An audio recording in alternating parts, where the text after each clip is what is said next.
ويوم يحشر أعداء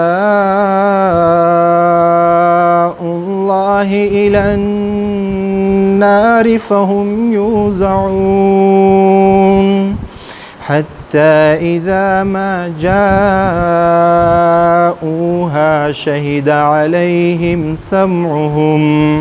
شهد عليهم سمعهم وأبصارهم وجلودهم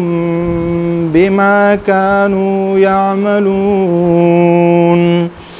وقالوا لجلودهم لم شهدتم علينا قالوا أنطقنا الله الذي أنطق كل شيء وهو خلقكم أول مرة وإليه ترجعون وما كنتم تستترون أن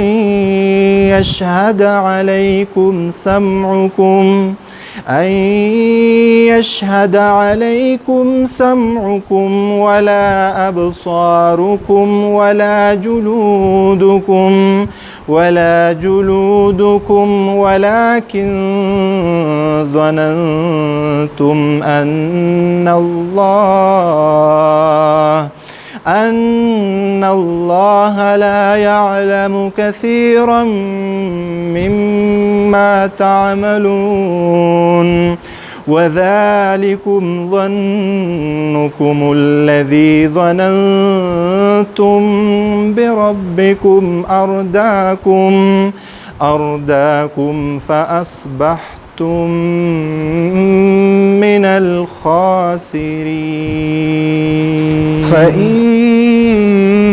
يصبروا فالنار مثوى لهم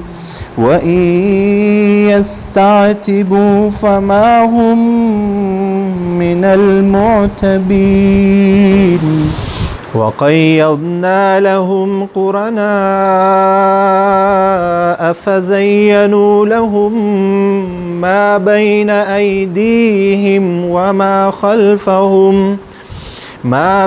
أيديهم وما خلفهم وحق عليهم القول في قد خلت من قبلهم من الجن والإنس إنهم كانوا خاسرين وقال الذين كفروا لا تسمعوا لهذا القرآن والغوا فيه لعلكم تغلبون فلنذيقن الذين كفروا عذابا شديدا ولنجزينهم أسوأ الذي كانوا يعملون ذلك جزاء أعداء الله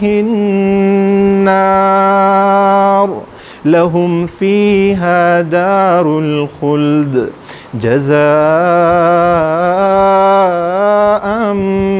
بما كانوا بآياتنا يجحدون